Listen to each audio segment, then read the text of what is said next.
ఇప్పుడు మన తెలంగాణలో చూసుకున్నట్లయితే పీఈటీలందరికీ కూడా ఎలాంటి అనుభవం లేకుండా కూడా వాళ్ళు పీఈటీ పోస్టులలో వాళ్ళందరూ ఉంటున్నారు. అయితే వాళ్ళకి ఎలాంటి ఫిజికల్ టెస్టులు జరగట్లేదు, ఎలాంటి సర్టిఫికేట్ లేని వాళ్ళని కూడా వాళ్ళ నియామకాలలో పెడుతున్నారు. వాళ్ళందరూ కూడా గేమ్స్ ఆడేటప్పుడు పిల్లగాళ్ళందరికీ చెప్పే భద్రత లేకుండా కూడా వాళ్ళందరూ ఆడ కూర్చొని వాళ్ళందరినీ ఆడుకోని చెప్పడం కూడా జరుగుతుంది. అయితే మన దగ్గర ఇప్పుడు sports federation of Telangana state president ఉన్నారు మన దగ్గర, అడిగి తెలుసుకుందాం మనం. నమస్తే. నమస్తే అండి, నా పేరు Satish Goud, sports federation of Telangana state ప్రెసిడెంట్ని. ఈరోజు మీరు చాలా మంచి క్వశ్చన్ అడిగారు.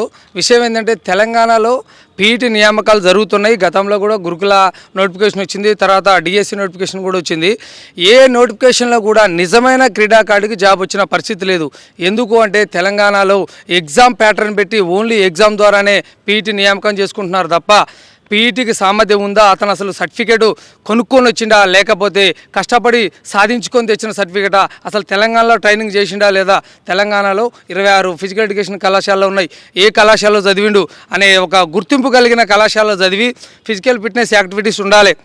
ఒక పీఈటీగా కావాలి అంటే డిగ్రీలో కానీ ఇంటర్మీడియట్లో కానీ స్కూల్ స్థాయిలో కానీ అట్లీస్ట్ స్టేట్ మీట్ అని ఆడి ఉన్న క్రీడాకారుడు పీఈటీ వృత్తిలోకి వస్తే అప్పుడు ఆ వృత్తికి తను న్యాయం చేయగలుగుతాడు. ఎటువంటి అర్హత లేని వారందరూ కూడా క్రీడలోకి రావడం వల్ల ఈ విధమైన అనర్థాలు జరిగి క్రీడాకారులను తయారు చేయలేకపోవడం జరుగుతుంది తెలంగాణలో. అంటే వాళ్ళు పీఈటీలు అనే వాళ్ళు ఎలాంటి కోర్సులు చేసి ఉండాలి అంటే వాళ్ళు ఏదైనా కోర్స్ చేస్తేనే వాళ్ళ నియామకాలలో పెడతారు.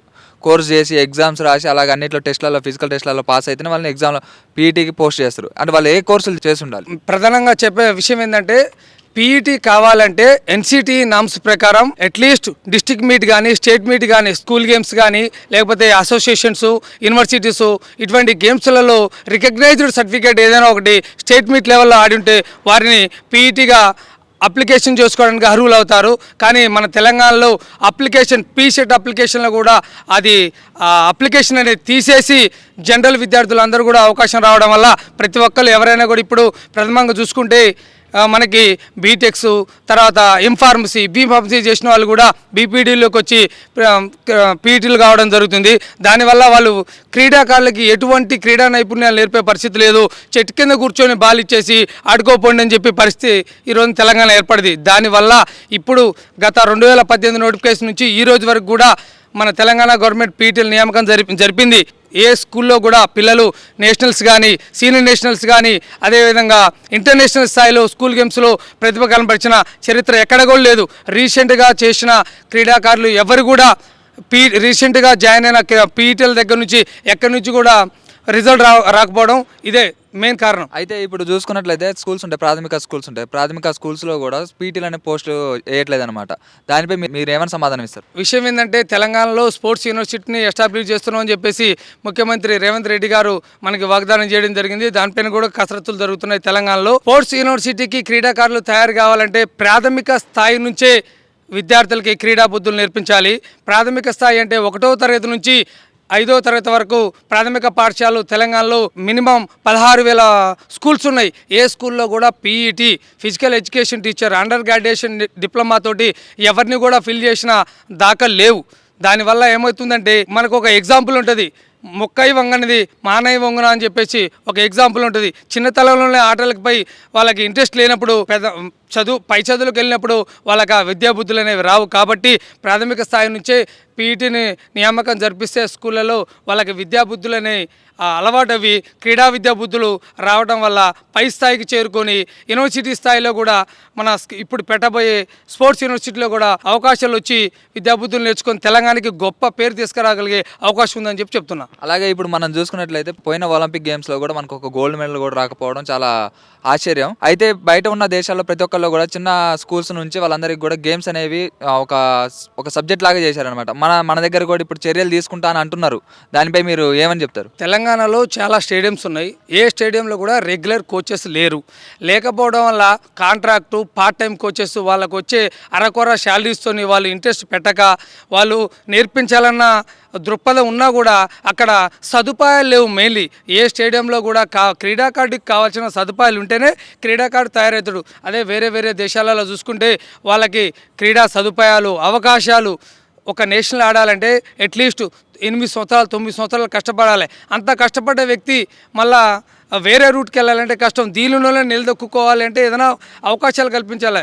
ఒక క్రీడాకారుడికి అవకాశం కల్పిస్తే వాడు ముందుకెళ్తాడు. అదేవిధంగా కొంతమంది క్రీడాకారులను తయారు చేసుకోగలుగుతాడు. అప్పుడు గొప్ప క్రీడా ప్రపంచం ఏర్పడి తెలంగాణలో కూడా ఒలింపిక్ స్థాయికి వెళ్ళే క్రీడాకారులు ఏర్పడతారు. కానీ మన తెలంగాణలో క్రీడలు ఒలింపిక్ స్థాయికి ఎందుకు వెళ్ళట్లేదంటే కోచెస్ కూడా నియామకం జరగలేదు. రికగ్నైజ్డ్ కోచెస్ మీన్స్ ప్రతిభ కలిగిన కోచెస్ని తెలంగాణ అడాప్ట్ చేసుకొని వారి ద్వారా క్రీడాకారులకి ట్రైనింగ్ ఇప్పించుకుంటే తప్పకుండా తెలంగాణ కూడా ఒలింపిక్లో మెడల్ సాధిస్తుందని చెప్పగలుగుతున్నాం. అంటే ఇప్పుడు ఇక్కడ వీళ్ళందరూ కూడా రికమెండేషన్స్ వల్ల డబ్బులు ఇచ్చి వాళ్ళు అట్లనే వస్తున్నారని అంటున్నారు కదా, ఎట్లా దానిపై ఎలాంటి చర్యలు తీసుకోవాలనుకుంటున్నారు? తెలంగాణలో క్రీడా అసోసియేషన్స్ చాలా ఉన్నాయి.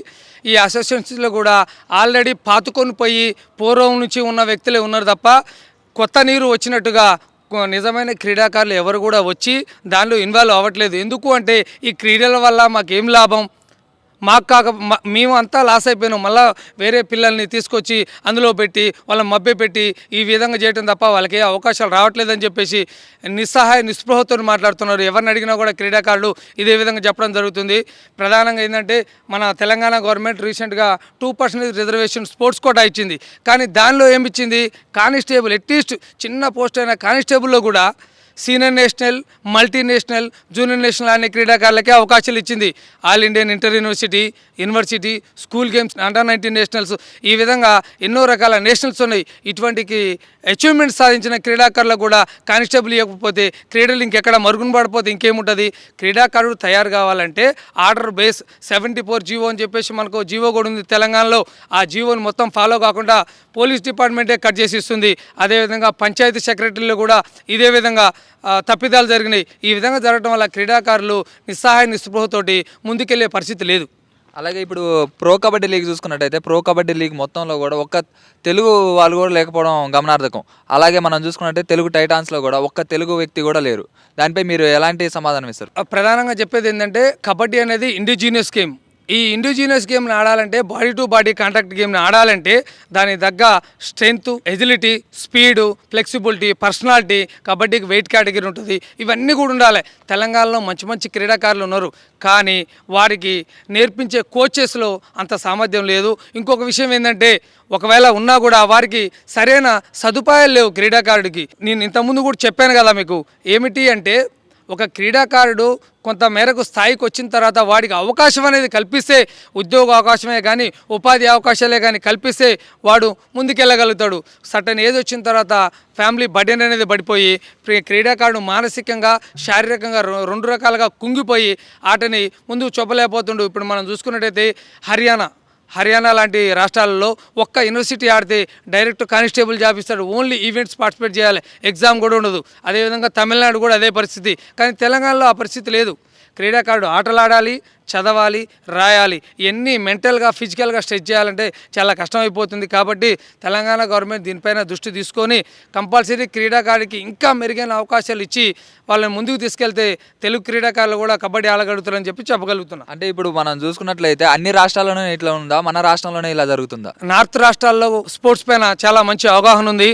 నార్త్ అంటే హర్యానా, పంజాబ్, ఉత్తరప్రదేశ్ ఇటువంటి రాష్ట్రాల్లో క్రీడలకి చాలా ప్రోత్సాహం ఉంది. ఇంకా రీసెంట్గా నవీన్ మిట్టల్ మన ముఖ్యమంత్రి ఆయన సీఎం పదవిలో ఉండి కూడా హాకీని అంత ప్రోత్సహించి ఈరోజు ఇండియాకి మెడల్ తెప్పించే విధంగా ట్రైనింగ్ ఇప్పించగలిగిండు. పెద్ద పెద్ద స్టేడియంస్ తయారు చేసి వాళ్ళకి మంచి కోచింగ్స్ అవకాశాలను ఇవ్వడం వల్ల ఇండియాకి మెడల్ వచ్చింది. అదేవిధంగా తెలంగాణ కూడా కొన్ని గేమ్స్ని అడాప్ట్ చేసుకొని అదేవిధంగా ట్రైనింగ్ సెంటర్స్ని ఎస్టాబ్లిష్ చేసి ఆధునికమైన సదుపాయాలని కల్పించి క్రీడాకారులకి ముందు పెడితే తప్పకుండా తెలంగాణ కూడా అచీవ్మెంట్ సాధించగలుగుతుందని చెప్పడం జరుగుతుంది. షేర్ చేయండి, లైక్ చేయండి, సబ్స్క్రైబ్ చేయండి. మరిన్ని వీడియోల కోసం బెల్ సింబల్ పై క్లిక్ చేయండి.